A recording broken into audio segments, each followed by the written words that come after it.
The 17th Amendment thing, the American Legislative Exchange Council, ALEC, coming up with the right-wing strategies since 1970-something, right out of the Powell memo. One of the founders was Paul Weyrich. I don't want everybody to vote. Frankly, our leverage in the election goes up as the voting populace goes down. Yeah. That guy. That guy's organization, the American Legislative Exchange Council, which rewrites and creates state laws, they got this new one to basically undo the 17th Amendment. The 17th Amendment came about because a copper baron in Montana literally, it used to be that the state legislatures decided who was going to be their senator, who they were going to send to Washington, D.C. as their senator. And this guy stood at the door to the Senate, or to the state Senate, and said, "I have a pocket full of envelopes, and in each envelope is a $1,000 bill. And anybody who votes for me, I will hand you the bill. I will hand you the envelope as you walk out the door." And you can actually find online a picture of the original envelopes. It's pretty amazing. And he got elected. Surprise, surprise. And when he went to Washington, D.C., the senators in D.C. were so horrified by this because the news had preceded him that they refused to seat him. So the 17th Amendment came out of all these progressive changes that came out of, in part, the crash of 1796-97, which led arguably to the McKinley administration. McKinley was assassinated in 1901. His vice president, Teddy Roosevelt, took over. Teddy Roosevelt, a Republican, was a raging progressive and started pushing for this kind of stuff. And eventually we got the 17th Amendment, which said that the people in the state vote for the senators, not the state politicians. And then, that was followed by, as I recall, the 19th Amendment, I think in 1920, which said that women could vote as well. This all came out of that progressive era. So why are conservatives trying to take the vote for the United States Senate away from the people in their states? I've been scratching my head on this. I had a big debate, on our TV show last night about it, and with a couple of conservatives who are like, "Oh, it's a states' rights issue." Well, it's not a states' rights issue. I mean, if anything, the Ninth Amendment says that the people have all the power. The 10th Amendment says anything that the people don't have and the federal government hasn't taken then goes to the states. I think the people trump the states. So there's nothing unconstitutional about the 17th Amendment. So why are they trying to do it? Well, they're trying to do it because you have state legislatures, like Michigan, for example, where a majority of the people actually voted for Democrats, but Republicans control the House and the Senate.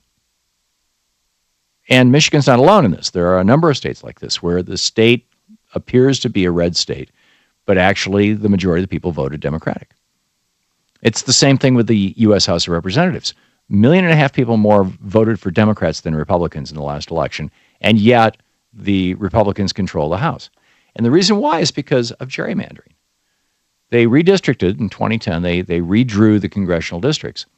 So if they can you've got states that are really blue states, they're Democratic states, but they're so if you have a popular statewide election, statewide, people are going to vote for a Democratic senator. But the House and Senate in that state are Republican.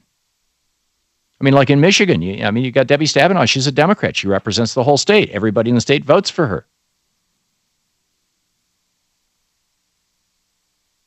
But if the state legislature made the decision, there would be a Republican in the United States Senate from Michigan. And that's why they're trying to blow up the 17th Amendment.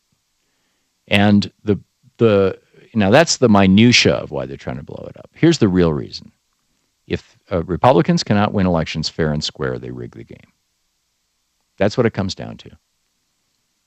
Back in 2000, Jeb Bush and Katherine Harris, whose husband committed suicide apparently yesterday, and our condolences to their family. He's apparently been sick, which I don't know the details of this, but it raises the issue of whether the death with dignity laws like in Oregon and Washington State are something that we should be taking nationwide, where somebody who has, and I don't know his situation, but somebody who is dying and is in enormous pain should be able to simply take, drink a couple ounces of orange-flavored stuff that's just a giant overdose of phenobarbital or something like that, and quietly go to sleep with dignity, rather than scrounging around for a gun and blowing their brains all over the living room or whatever. But in any case, Republicans, if they can't win elections fair and square, they steal them. They rig the game. So Katherine Harris and Jeb Bush back in 2000 knocked 60 to 80,000 African Americans off the voting rolls in Florida, which got George W. Bush within 500 votes of.